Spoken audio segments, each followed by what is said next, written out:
America के हमले के बाद ईरान ने जवाबी कार्रवाई के लिए 3 श्रेणियां तय की हैं, जिसमें अलग अलग देशों को अलग अलग टारगेट के रूप में चुना गया। पहली श्रेणी में ईरान ने इजराइल, बहरीन और कतर को रखा है, क्योंकि इन्हीं देशों में अमेरिका के मुख्य सैन्य बेसेस हैं।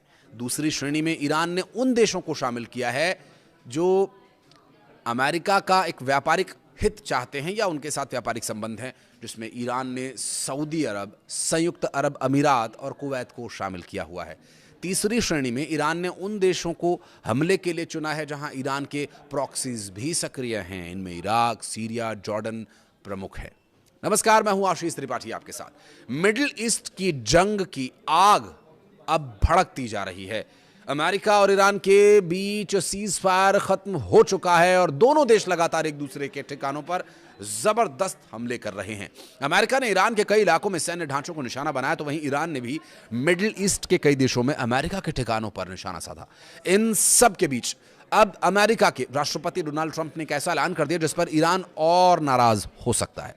ट्रंप ने कहा कि जहाजों, कार्गो आदि को किसी भी नुकसान की भरपाई उस ईरान के फ्रीज पैसों से की जाएगी जिसको रिलीज किए जाने की मांग लंबे समय से अमेरिका से ईरान कर रहा है। समझौतों में ये वाक्य भी शामिल रहा है कि फ्रीज की गई संपत्ति छोड़ी जाए। अमेरिका के प्रेसिडेंट डोनाल्ड ट्रंप ने कहा कि कृपया इस बयान को तब तक के लिए आधिकारिक माना जाए जब तक कि आगे कोई सूचना न दे दी जाए, यानी जिसे आम शब्दों में कहा जाता है कि अगले आदेश तक। तो डोनाल्ड ट्रंप अगले आदेश में क्या कहेंगे ये तो बहरहाल बाद की बात है, लेकिन उनका अभी ये कहना है कि जो फ्रीज की गई संपत्ति है आप उसे रिलीज समझिए, यानी ईरान के लिए वो संपत्ति रिलीज हो गई है, बस उस पैसे का इस्तेमाल ईरान नहीं करेगा। ईरान के द्वारा किए गए हमलों में कार्गो या शिप्स को जो नुकसान पहुंचा उसकी भरपाई के लिए किया जाएगा। फिर ईरान को क्या मतलब इस बात से? ईरान ने कोई हमला कोई अपनी मर्जी से तो किया नहीं है, युद्ध के हालात बने हुए हैं, तो इस वजह से ईरान को भी हमला करना होगा। या फिर अमेरिका इजराइल हमला करता रहे, ईरान हाथ बांधे बैठा रहे और इस नुकसान की भरपाई के लिए जो पैसे ईरान के भी इस्तेमाल किए जा रहे हैं, और ये ईरान की ही संपत्ति है जिसे फ्रीज करके संयुक्त राज्य अमेरिका के कब्जे और नियंत्रण में लेकर उस नुकसान की भरपाई की बात कही जा रही है। लेकिन फिर भी ये करना उचित या न्यायसंगत है, ऐसा कहना है डोनाल्ड ट्रंप का। इस मामले पर ध्यान देने के लिए धन्यवाद, ऐसा उनका ये भी कहना है। आपको ये भी बता दें कि लंबे समय से स्ट्रेट ऑफ हॉर्मुज, लाल सागर के इलाके में ईरान और उसके सहयोगियों की ओर से तेल टैंकर्स, शिपिंग जहाज, ऐसे आवाजाही करने वालों को निशाने पर लिया भी जा रहा है। और ऐसे में कई देशों के सामने ऊर्जा संकट की स्थिति गहरा गई है। और हाल ही के समय में यमन के हूती विद्रोहियों ने सऊदी अरब के 2 तेल टैंकर्स पर हमला किया था।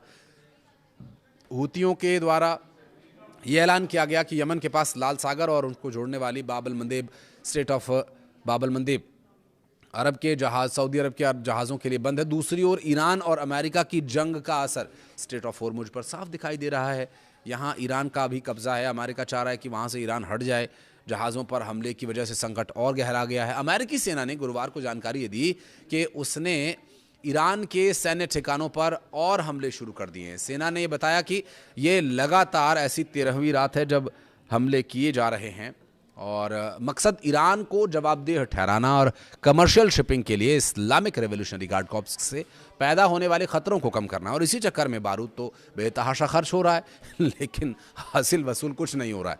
अमेरिका अब तक युद्ध की खबरों में बना हुआ है और उसमें बने रहने के लिए उसने अरबों खरबों डॉलर खर्च कर दिए हैं, लेकिन मकसद अभी तक उसका पूरा नहीं हो पाया।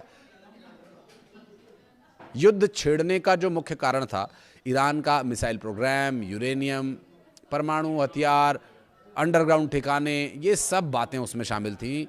अब उल्टा इसकी मात्रा बढ़ती जा रही है, जिसका प्रमाण है अमेरिका के मित्र देशों तक पहुंच रहे ईरान के मिसाइल्स। आखिर ये हो कैसे रहा है? अमेरिका इस युद्ध में कैसे पिछड़ रहा है? अमेरिका तो सो कॉल्ड बहुत पावरफुल कंट्री है।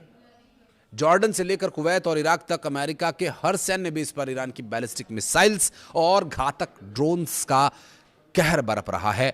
ट्रंप जिसे छोटी झड़प बताकर अपने वोटर्स को गुमराह कर रहे हैं, वो असलियत में अरब में अमेरिकी प्रभुत्व का लगभग अंत ही माना जा रहा है। आखिर कैसे फेल हुआ ट्रंप का यह ऑपरेशन? अमेरिका की नाकामी का पहला सिरा है बॉम्बर्स की नाकामी। ट्रंप ने सोचा था कि संपूर्ण ईरान बारूदी जलजले से दफन हो जाएगा, इसलिए इजराइल के इनपुट्स पर अमेरिका ने सबसे महंगे हथियारों का इस्तेमाल कर दिया। लेकिन दांव उल्टा पड़ गया, इसलिए अमेरिका और इजराइल के बीच भी अब तनातनी है। हालांकि वो कई बार दुनिया के सामने भी आ जाता है, कई बार वो छिपा ले जाने में भी कामयाब होते हैं। दरअसल ईरानी इंजीनियर्स का ये चमत्कार ही कहेंगे कि अमेरिका ने करमनशाह में भारी बमबारी की, लेकिन ईरान ने चंद हफ्तों में ही मलबा साफ कर दिया और भूमिगत ढांचे को फिर से बहाल कर दिया। इतना ही नहीं, ईरान की कमांड को भी अमेरिका खत्म नहीं कर सका, इसलिए ईरान का जो गाइडेंस और कमांड एंड कंट्रोल सिस्टम आज भी 100% वर्किंग है। ईरान अमेरिका के मुकाबले तैयारियां किसी मायने में कम नहीं किए हुए है, और CIA का इस मामले में दावा यह भी है कि अमेरिका सुरंगों के दरवाजे जिस गति से तोड़ रहा है, उसकी दोगुनी तेजी से ईरान ने उन्हें वापस बहाल कर दिया। अमेरिका एक एक प्रिसिशन बॉम्ब पर करोड़ों डॉलर फूंक रहा है, और ईरान अपनी सस्ती तकनीक, अपनी बुद्धिमत्ता का परिचय देकर के अपनी अच्छी टेक्निक से भी उसे बचा भी ले रहा है और फिर इस्तेमाल भी कर रहा है। और यहाँ पर कम खर्च करके वो एक तरह की बढ़त बनाए हुए हैं।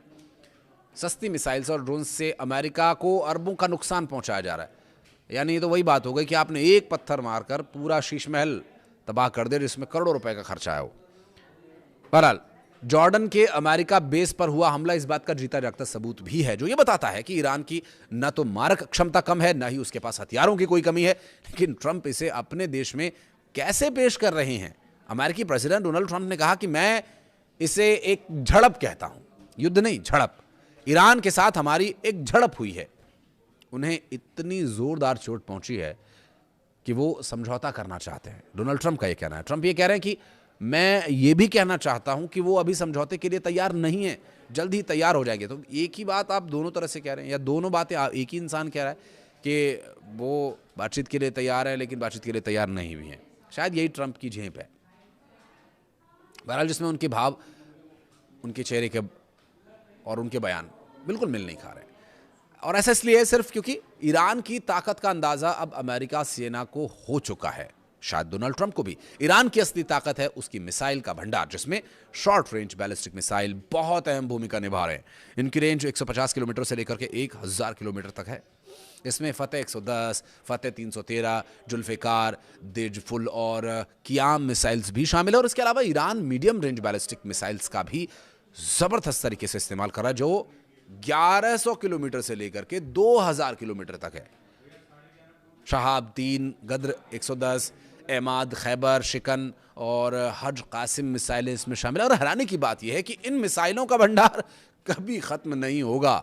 ईरान इंटरमीडिएट रेंज की बैलिस्टिक मिसाइल्स का इस्तेमाल करने भी लगा है। 2000 से 2500 किलोमीटर प्रति की दूरी पर मारक क्षमता रखने वाली ईरान सेजिल और खुर्रम शहर मिसाइल इस्तेमाल की जा रही है। इसके अलावा हाइपरसोनिक मिसाइल फतेह को लॉन्च किए जाने के लिए भी तैयार कर दिया गया। फतेह 2 के नाम से इसका उन्नत संस्करण बनाने का भी दावा किया जा रहा है। फतेह का इस्तेमाल मतलब बहुत बड़ी बात है। ऐसे ही 1200 से 2000 किलोमीटर की रेंज वाली क्रूज मिसाइल्स भी ईरान ने तैयार रखी हुई हैं, जिसमें सोमार, होवेजेह और पावेह मिसाइल्स एक्टिव हैं। इसके अलावा 100 से 1000 किलोमीटर की रेंज वाली एंटी शिप मिसाइल नूर कादिर, गदीर और अबू महदी भी ईरान इस्तेमाल कर रहा है। ऐसे हालातों में ट्रंप का दावा यह था कि ईरान टूट चुका है, लेकिन हकीकत कुछ और ही दिख रही है। ईरान ने अपनी ताकत का ऐसा प्रदर्शन किया, पेंटागन में खलबली मच गई। ईरान के सरकारी टीवी ने अंडरग्राउंड गोदामों का एक वीडियो जारी किया, और ऐसा वीडियो जिसमें गोदाम के अंदर अराश ड्रोन्स भरे हुए हैं। वो यही अराश ड्रोन्स हैं जिसे दुनिया का सबसे लंबी रेंज वाला आत्मघाती ड्रोन माना जाता है, जिसमें संदेश भी लिखा हुआ है, अमेरिका के अड्डे इन ड्रोन्स के खौफ के साथ दहल उठेंगे।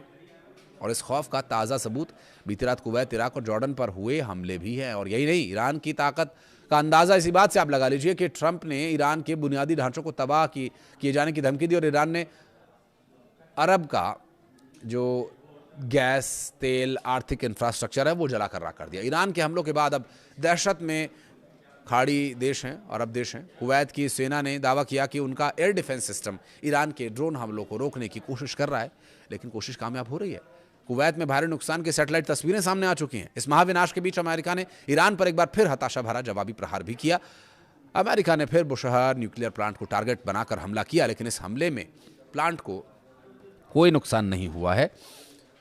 सिर्फ प्लांट के पास एक बिजली सबस्टेशन जरूर नुकसान उसका हुआ है। बहरहाल ईरान की तरफ से जो जवाब दिए जा रहे हैं उसके लिए अमेरिका लाजवाब है और हताशा और निराशा में जो भी उनसे बन पड़ रहा है वो कर रहे हैं, लेकिन जीत नहीं पा रहे। भले ही ट्रंप ये दावा कर रहे हैं कि ईरान की सैन्य ताकत खत्म हो चुकी है, लेकिन जमीनी हकीकत देखें तो कुछ और ही कहती है। अब देखना होगा कि शांति स्थापित करने के लिए कुछ हो पाएगा या नहीं। कुछ कहना चाहें तो कमेंट सेक्शन में बताइएगा। वीडियो को यहाँ तक देखने के लिए बहुत बहुत धन्यवाद।